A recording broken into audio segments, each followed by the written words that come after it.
Many types of cases may need to be reported to DCS. In the following case, a mother called the DCS abuse hotline after she learned that a 10-year-old neighbor, Brad, had been forcing her 6-year-old son, Sam, to put his mouth on Brad's penis.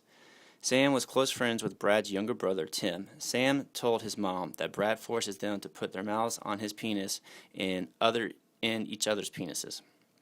Sam also told his mother that he is very afraid because Brad has threatened to beat him up if he told anybody. The mother had already spoken to Brad's mother, who said this kind of behavior that this kind of behavior has been an issue in the past, and Brad had been punished and told not to do it anymore. Brad's mother didn't know what else to do.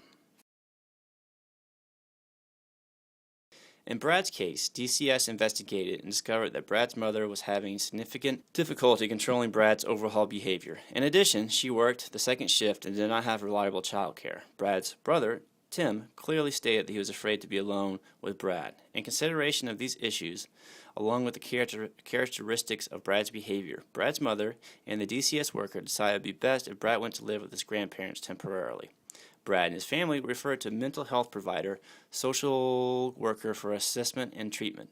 Brad's team, which includes his therapist, DCS worker, and his mother and grandparents, met to discuss a safety plan. Well, thank you, everyone, for coming today. I really appreciate your availability. I know bringing you all together, is sometimes a challenge.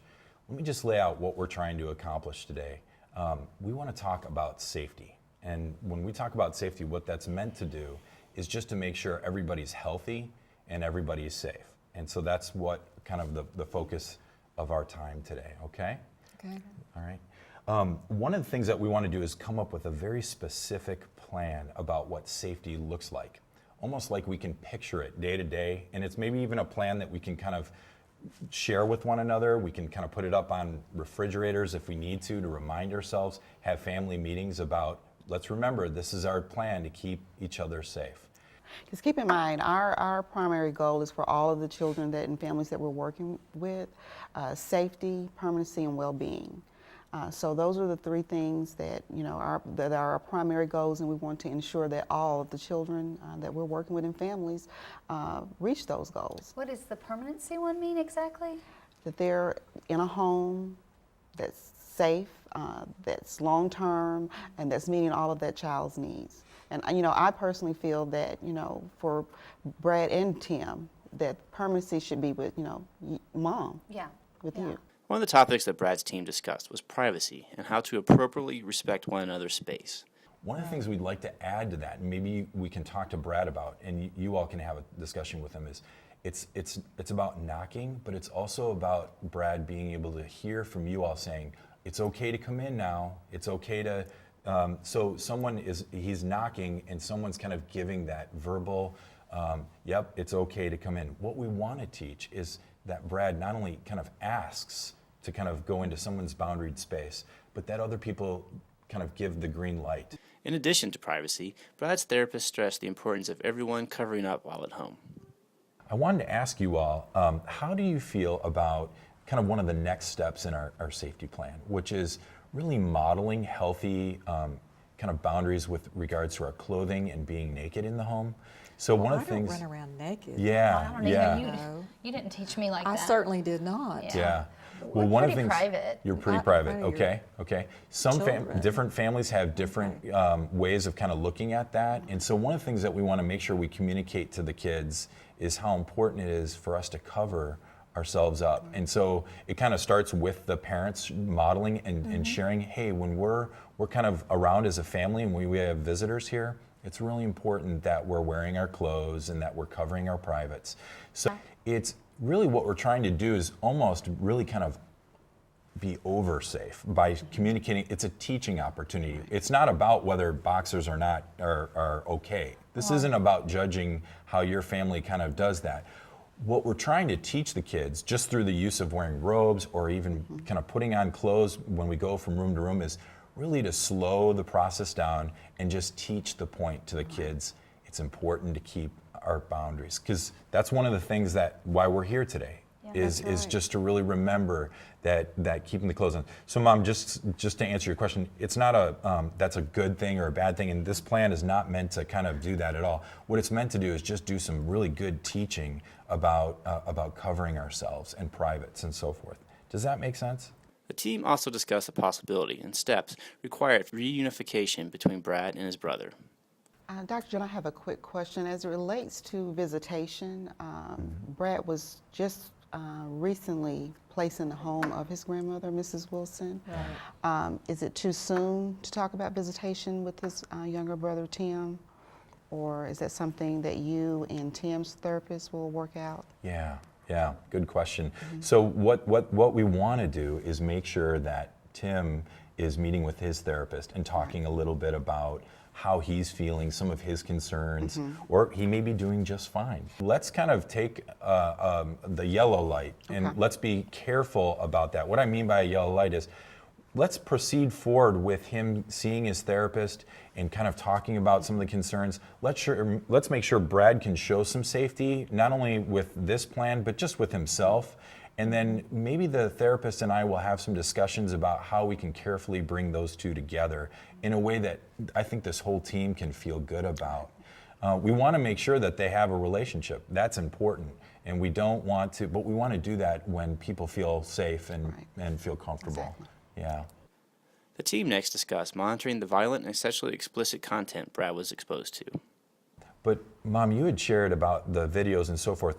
One of the things we want to make sure we do in the plan is that we're really monitoring very carefully what's on TV, what's on the video games. And this can be really a challenging thing because the kids can kind of, jump into the family room, start playing a game, and we're off on a phone call. And so one of the things we want to make sure we do is kind of have a regular review of what are they watching and what are they listening to. Well, I'm worried about the internet. And the Well, internet? I don't know You know, how I the- can watch him, constantly.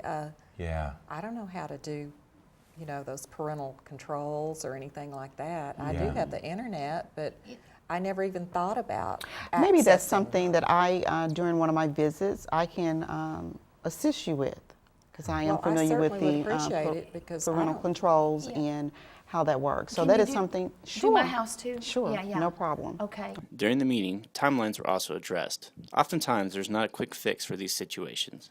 How long is it going to be that Mom has to help like this and be so tied down? Right. I mean, what are we looking at? Well, as Dr. John mentioned, he and Tim's therapist will get together. Yeah. We'll continue to work together as long as they're working with you all as a family and come up with a plan. Just like we're developing a safety plan here for Brad, I'm sure Tim therapist will do the same thing, and the two will come together and work on a plan for you all as a family, Yeah. so we can start the reunification process if that's going to be in the best interest of the kids. Brad's therapist and DCS worker also outlined some of the difficulties that might arise with the plan and stressed the importance of seeing things through till the end. Let me just share one other piece that I think is important as we go forward is we talked about having a plan, reviewing the plan. The last part is the plan, sometimes we walk away and we're like, there's a lot of anxiety, but I got to get all this right.